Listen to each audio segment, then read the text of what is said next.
Catherine Manvoisin atau lebih dikenal sebagai La Voisin lahir pada tahun 1640 sampai 22 Februari 1680. La Voisin adalah seorang peramal Perancis dan juga seorang peracun yang diduga juga memiliki ilmu sihir. Dia adalah kepala jaringan peramal di Paris yang menyediakan racun afrodisiak untuk aborsi. Konon layanan magis dan pengaturan masa hitam dengan klien di kalangan aristokrasi dan menjadi tokoh sentral dalam Affaire des Poissons yang terkenal. Dia mengaku mendapatkan memiliki organisasi ilmu hitam yang ditugaskan untuk pembunuhan dan juga dengan racun. Dan dalam aksinya tersebut ia diduga telah membunuh 1.000 orang, tetapi diyakini bahwa korbannya lebih dari 2.500 orang. Tidak banyak hal yang diketahui tentang kehidupan awal Catherine Dessayes. Rumor mengatakan dia belajar meramal sejak kecil dan kemudian menikah dengan Antoine Manvoisin yang aktif sebagai pedagang perhiasan dan juga sutra dengan sebuah toko di Pont Marie di Paris. Ketika bisnis perdagangan suaminya bangkrut, La Voisin menghidupi keluarganya dengan berlatih siromansi dan membaca wajah. Selain menjadi peramal, ia juga aktif sebagai bidan yang berkembang menjadi pelayanan aborsi. Bisnisnya sebagai peramal secara bertahap berkembang menjadi manufaktur dan penjualan benda magis, serta ramuan. Ia menguasai ilmu hitam dan juga afrodisiak dan racun untuk mendapatkan keuntungan dari keinginan kliennya atas masa depan mereka. Sejak lahir yaitu pada tahun 1660-an, La Voisin telah menjadi peramal kaya yang terkenal dengan klien di antara bangsawan tertinggi Prancis. Di antara kliennya adalah Olympia Mancini, Comtesse dan Diososin dan juga lain sebagainya.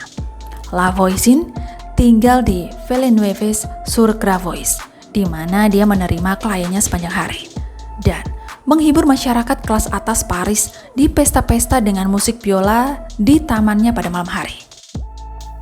La Voisin secara teratur menghadiri kebaktian di gereja Jansernis Abbé de Saint-Amour, yaitu milik kepala Universitas Paris. Bahkan ibu baptis putrinya adalah wanita bangsawan Meme de la Rosicouyon.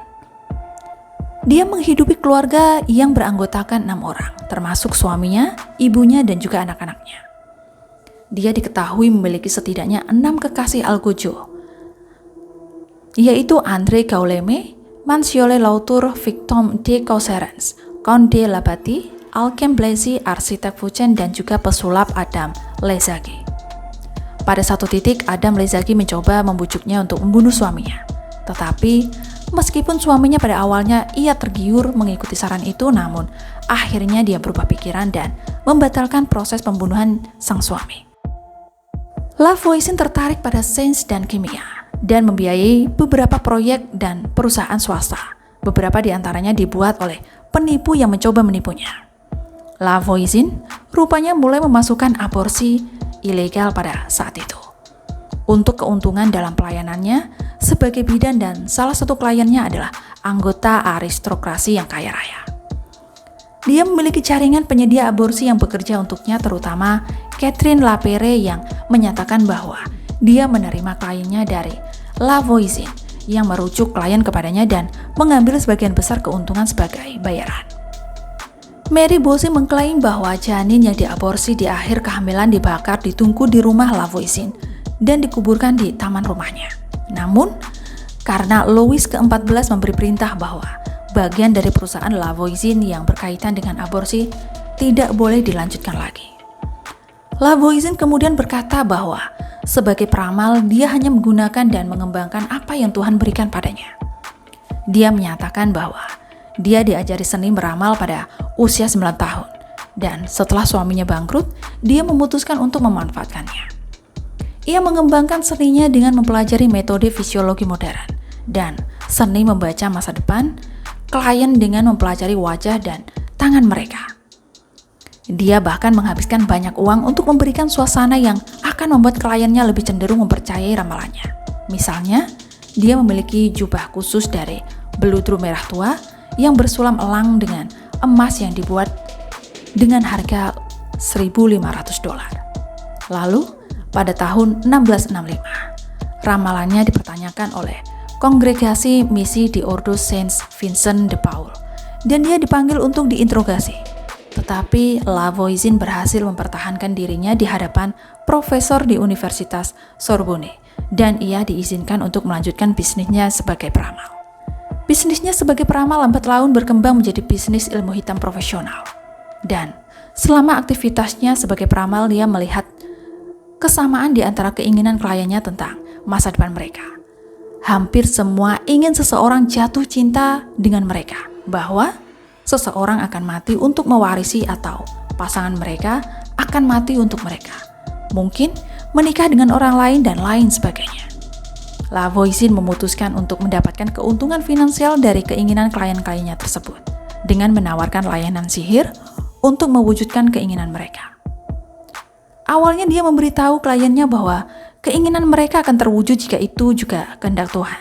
Dan kedua, dia mulai merekomendasikan kepada kliennya beberapa tindakan yang akan mewujudkan impian mereka.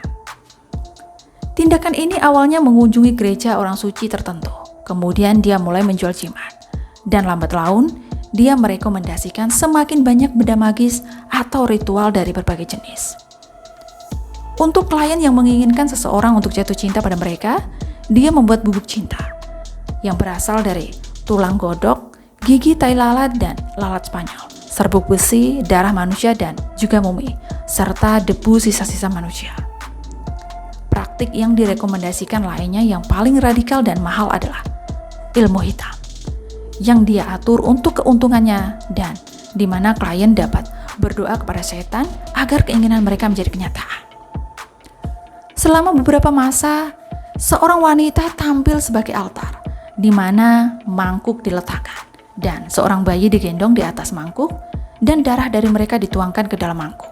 Meskipun sangat privasi, tapi pekerjaan yang dilakukan Lavoisier memiliki beberapa rekan yang bekerja untuk mengatur dan berpartisipasi dalam layanan sulap profesionalnya.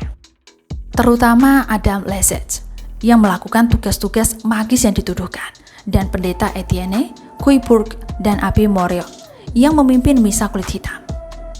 Lavoisier akhirnya mengambil langkah dari konon ramuan magis, jimat dan ritual untuk menjual afrodisiak kepada mereka yang menginginkan seseorang jatuh cinta kepada mereka, dan racun fatal diberikan kepada mereka yang menginginkan seseorang mati. Seni meracuni ini telah menjadi ilmu biasa pada saat itu, namun untuk sebagian makin disempurnakan oleh Giulia Tovana, yaitu seorang peracun wanita profesional di Italia yang hanya beberapa dekade sebelum Lavoisier. Lavoisier menyediakan berbagai macam racun untuk kliennya dan memiliki jaringan penyedia racun yang bekerja untuknya, terutama apoteker Catherine Trianon. Klien terpenting Lavoisier adalah Madame de Montespan, yaitu nyonya resmi kerajaan Raja Louis ke-14 dari Prancis. Kontak mereka sering dilakukan melalui pendamping Montespan, yaitu Claude de Vindes Eliot. Montespan diduga telah menyewa Lavoisier pada tahun 1667 untuk mengatur masa hitam. Misa ini dirayakan di sebuah rumah di Rue de la Tannerie. Adam Lazage dan Abbé Moreau meresmikan, sementara Montespan berdoa untuk memenangkan cinta raja. Lalu pada tahun yang sama, Montespan menjadi nyonya resmi raja, dan setelah itu dia memperkerjakan Lavoisier setiap kali terjadi masalah dalam hubungannya dengan raja. Lalu pada tahun 1673, ketika minat raja terhadap Montespan tampaknya berkurang, Montespan kembali mempekerjakan Lavoisier yang menyediakan serangkaian praktek ilmu hitam yang dipimpin oleh Etienne Cuibourg. Setidaknya pada satu kesempatan Montespan sendiri bertindak sebagai altar manusia selama misa. Lavoisier juga memberi Montespan afrodisiak yang digunakan Montespan untuk membius raja. Selama perselingkuhan raja dengan Madame de Soubise, Montespan menggunakan afrodisiak yang disediakan oleh rekan Lavoisier, Francisco Levastre, dan dibuat oleh Louis Gallet Normandia. Lalu, pada 1677, Montespan memperjelas bahwa jika raja meninggalkannya, dia akan membunuhnya. Dan ketika raja menjalani hubungan dengan Aquile di Fontesques pada tahun 1679, Montespan memanggil Lavoisin dan memintanya untuk membunuh raja dan Fontages. Awalnya tentu saja Lavoisin ragu untuk melakukannya, tetapi akhirnya ia diyakinkan untuk setuju. Lalu, di rumah rekannya yaitu Catherine Trianon, Lavoisin menyusun rencana untuk membunuh raja bersama dengan peracun Trianon, Bertrand dan Romani yang berakhir adalah tunangan putrinya. Trianon sendiri tidak mau berpartisipasi dan mencoba membuatnya berubah pikiran dengan membangun kekayaan naas untuknya, tetapi Lavoisin menolak untuk berubah pikiran. Kelompok tersebut memutuskan untuk membunuh raja dengan meracuni sebuah petisi untuk diserahkan ke tangannya sendiri. Lalu pada tanggal 5 Maret 1679, Lavoisin mengunjungi istana kerajaan di Saint-Germain untuk menyampaikan petisinya. Akan tetapi pada hari itu terlalu banyak pemohon dan raja tidak menerima petisi mereka, yang mana hal itu tentu saja menggagalkan rencana Lavoisin. Dan sekembalinya ke rumahnya di Paris, dia dihukum oleh sekelompok biarawan. Dia menyerahkan petisi kepada putrinya Margaret Montvoisin dan memintanya untuk membakarnya, dan juga dia lakukan. Dan keesokan harinya, dia membuat rencana untuk mengunjungi Catherine Trianon setelah misa untuk merencanakan percobaan pembunuhan berikutnya terhadap Louis ke-14. Dan pada kematian saudara ipar raja yaitu Duchess de Orleans secara salah dikaitkan dengan racun dan kejahatan Madame de Brinvilliers yang dieksekusi pada tahun 1676, dan antek-anteknya masih segar dalam ingatan publik.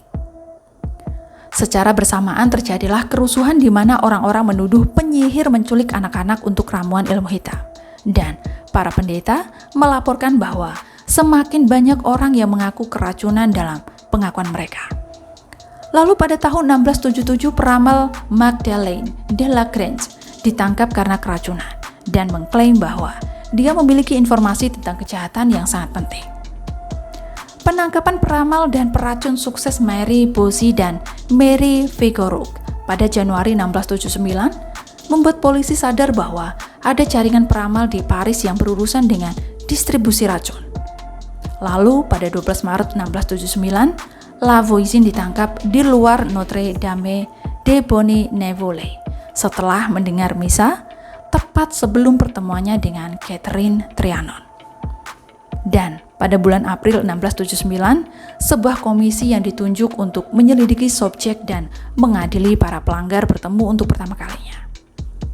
Prosesnya termasuk beberapa yang disembunyikan dalam catatan resmi, disimpan dalam catatan salah satu reporter resmi pengadilan yaitu Gabriel Nicolas de la Reynie. Akhirnya, Lavoisin dipenjarakan di Vincennes, di mana dia diinterogasi.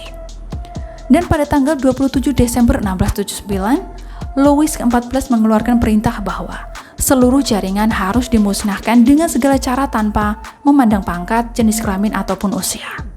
Dan penangkapan Lavoisin diikuti oleh penangkapan putrinya yaitu Margaret Montvoisin, Guiberg-Lesage, Bertrand, Romani, dan jaringan rekan lainnya.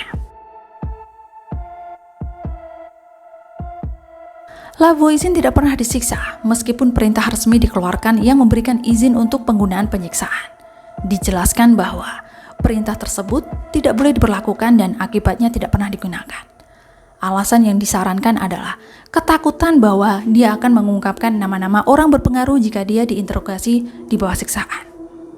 Konfrontasinya dengan terdakwa lain, terutama dengan Adam Lezec dan Marianne Rosset, sangat efektif. Awalnya dia mengaku merujuk semua klien yang ingin membeli racun ke Marie Bossy. Namun, pada bulan Maret, dia menunjuk Margaret Leovern dan Francis de Tourgue sebagai klien. Dan pada 10 Oktober, dia mengaku telah menjual racun dan layanan magis kepada beberapa anggota istana kerajaan. Namun, Lavoisin membantah pernah bertemu atau melayani Montespan. Dia memang mengakui bahwa Paris penuh dengan hal-hal semacam ini dan ada banyak sekali orang yang terlibat dalam perdagangan jahat tersebut. Tetapi ia menolak untuk menyebutkan klien lebih lanjut, juga tidak mau menyebutkan telah mengatur atau berpartisipasi dalam ilmu hitam. Dia pun pernah menyebutkan kepada para penjaga bahwa pertanyaan yang paling dia takuti adalah bahwa mereka akan menanyakan tentang kunjungannya ke istana. Dan sepertinya dia menyebut Montespan sebagai kliennya. Dan upayanya untuk membunuh raja dan dia takut pengakuan seperti itu akan mengakibatkan dia dieksekusi karena pembunuhan raja. Daftar kliennya pengaturan masa kulit hitam, hubungannya dengan Montespan dan upaya pembunuhan terhadap raja tidak pernah terungkap sampai setelah kematiannya.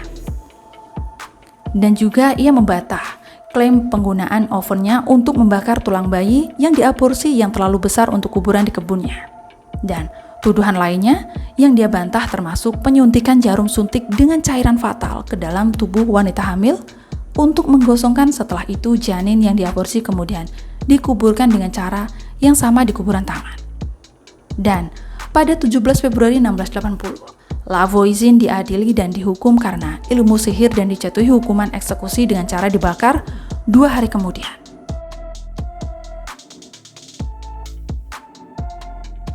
Pada hari-hari setelah vonis sampai eksekusinya, dia secara resmi diinterogasi di bawah siksaan dan dokumen resmi menyatakan bahwa dia disiksa cukup untuk memohon belas kasihan. Lavoisin dieksekusi di depan umum di Place des Grèves di Paris pada tanggal 22 Februari 1680. Dan dalam perjalanan menuju eksekusinya, dia dilaporkan mendorong pendeta tersebut. Dan ketika dia diikat di tiang, dia mati-matian mendorong jerami yang ditumpuk di sekitarnya. Dan pada bulan Juli, putrinya Margaret Montvoisin mengungkapkan hubungannya dengan Montespan, yang dikonfirmasi oleh pernyataan terdakwa lainnya. Hal ini menyebabkan raja akhirnya menutup penyelidikan, menyegel kesaksian dan menempatkan terdakwa yang tersisa di luar sistem peradilan publik dengan memenjarakan mereka di bawah lettre de cap. Saya Tini, sampai jumpa lagi di bahasan menarik lainnya.